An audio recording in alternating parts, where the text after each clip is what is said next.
The MEREDA Index is a measure of real estate activity designed to track changes in Maine's real estate markets. This is MEREDA's Executive Director, Shelley Clark, narrating the index report written by Dr. Charles Colgan. The index is a composite of 9 measures reflecting both new development and transactions involving existing properties, and it covers both the commercial and residential markets statewide. The index is measured quarterly, beginning in the first quarter of 2006. This report covers the index through the fourth quarter of 2022. The MEREDA Index for 2022 is 115.8. The MEREDA Index declined by 0.8% between 2021 and 2022. The decline was driven by the residential index, which fell 7.3% as interest rate increases began to seriously bite into real estate markets. The commercial and construction components of the index both increased by 3.5% in the former case and 6.4% in the latter case. These increases were not sufficient to offset the drops in residential activity. The diminished annual average understates the industry issues, as both the commercial and residential indexes showed substantial declines in the fourth quarter of 2022 relative to the fourth quarter of 2021, with declines of 9.1% and 16.1% respectively. This edition of the MEREDA Index is underwritten by Eaton Peabody and supported by Katahdin Trust and Express Copy. Thank you very much to Prentice Hospitality Group for providing space for filming this year's index video. I'm Craig Young, MEREDA President and a partner and broker with the Bolus Company. I'm joined here today by my friend and colleague Matt Worthern, an attorney and partner at Eaton Peabody, the underwriters of the MEREDA Index. Matt, how are you? Thanks so much, Craig. It's great to be here today. Eaton Peabody is excited to again be an underwriter for the MEREDA Index. This is the 11th year of the index, so I'm excited to see what the commentators have to say. Well, before we jump into the index, let's take a look at this beautiful space we're in today. We're at the restaurant 12 down on Portland's waterfront. And have you heard the story of how 12 came about? All I've heard is that they broke this building down brick by brick and rebuilt it after that. They broke it down brick by brick. They used digital marking to rebuild it, and today we have this beautiful space to be in. So thank you to the folks from Prentice Hospitality Group for allowing us to use such a beautiful space. Yeah, it really is a great example of Portland's heritage as well as MEREDA's mission statement of sustainable development. Back to the reason why we're here today. Tell me why the MEREDA Index is important to Eaton Peabody. Well, as a real estate and business law firm, Eaton Peabody views the index as an important indicator for the health of the economy here in Maine. We view it as an important index for the members of MEREDA and a value for them as well. And I hear that the MEREDA Index is down this year. Your thoughts on why? Yeah, well, in my industry, commercial real estate, I've seen definitely a difference over the past 6 months. So it was interesting to see the change in the index, especially the change in the residential market. Thank you, Matt. And we have another great group of contributors who will be giving us more information about Maine's real estate economy. The commercial component is 120.8, up 3.5%. The components of the commercial index all increased on an annual average basis compared with 2021.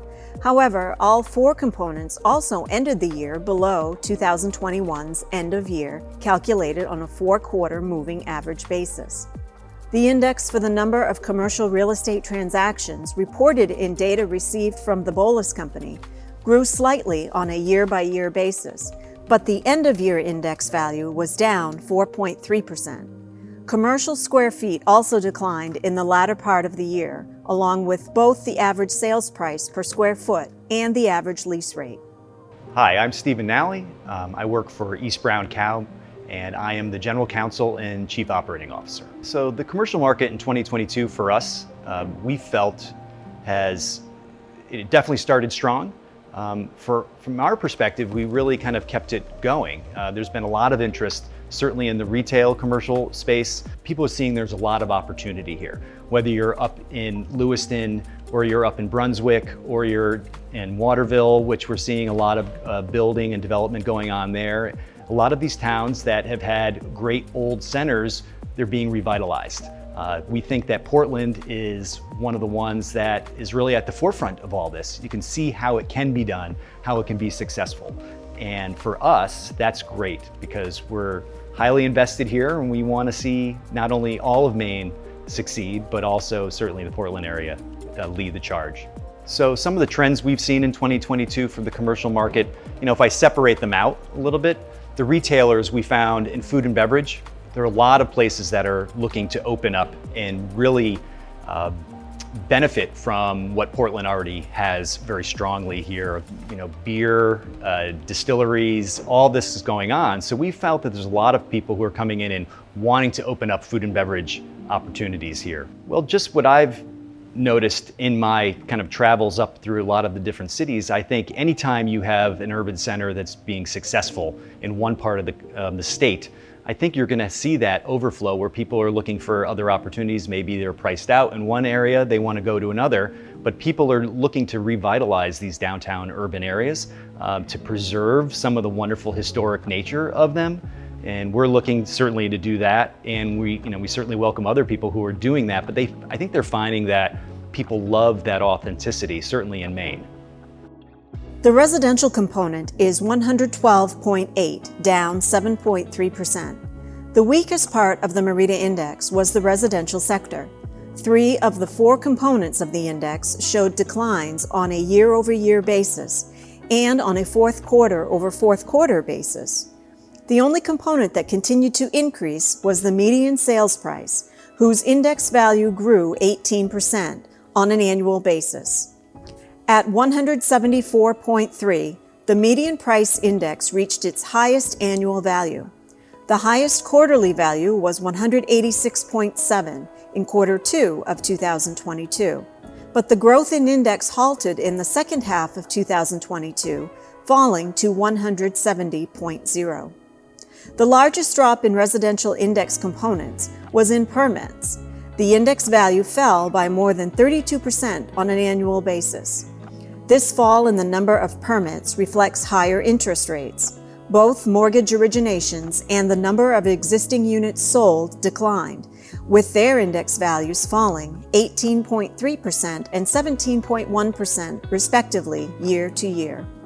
So I'm Leanne Nichols of Keller Williams Realty here in Portland, Maine. It's always so fun when you have an analysis like Dr. Colgan's, whom I adore, that takes a whole bucket of data and then distills it into one point. Because I think largely, it is really kind of on a down note from the standpoint that there's less and less availability of home ownership access. And that's a tremendous concern to me. The average age of the first-time homebuyer in the United States last year drastically changed. And it went from being on average at age 29, a first-time homebuyer can buy a home, to 36. So to see a 7-year spread in the change of access to a first-time homebuyer to that opportunity to buy their first home and start building equity, which we know is the largest opportunity for equity build and wealth building in our country, is really of great concern to me. The thing I found the most surprising about talking to my clients last year about the economic situation that we were in with regard to inflation and rising interest rates was really last year people didn't really, in the real estate world, in the residential world anyway, didn't really seem to care. They just needed a home. There was such desperation that I experienced from my clients that were purchasing, that they were like, you know what, a little tick here or there and the interest rate doesn't really matter, I still need a place to live. So the median sales price in Maine that really reached historic highs in 2022, in my opinion, is sort of, I have a hard time not feeling sad about it. I bought my first home when I was 25 years old, fresh out of the University of Southern Maine, a little girl from Lisbon Falls, Maine, that didn't really have a lot of resources. And it was really quite an unbelievable launch of my career and my building of my own equity in my life. And so I really feel very strongly and passionately about that opportunity for our young people. And I think as that dollar volume and that median sales price starts to increase so much, it's becoming less and less attainable. And so that concerns me. So that at the same time, it's really fun to help that person that, on North Street in Portland on the peninsula that has a triple decker, sell their property for $1.3 million. But it's a two-sided story. and we can't be excited about one side of it without acknowledging the downside. The construction component is 102.5, up 6.4%. The Construction Employment Index was up rather strongly with this increase. The seasonally adjusted index had values over 100 for all 4 quarters, though there was a steady drop over the year. The strength in the construction sector relative to the other sectors is most likely a function of spending fueled by the bipartisan infrastructure law, which allowed Maine DOT to expand the number of projects underway. The bipartisan infrastructure law will continue to support construction, but the fall in residential permits noted earlier will offset at least some of that stability in construction. I'm Drew Wing. I'm the president of Zach Howe Construction. Well, it was a big year. I think it was a big year for a lot of contractors and construction managers. And it was full of new activity and a lot of new challenges associated with securing materials, procurement issues, supply chain, and then labor issues as well. So it took a lot of pre-planning and solid execution to get the work done, but there was a lot of work to be done. There's always been a pre-construction process, particularly in the construction management world, where we're meeting with our clients early and the design teams. That process became more complicated because not only did you have to think about bringing a project to budget, but you had to think about bringing it to budget and also having all of the critical path materials that you needed to build the project on time.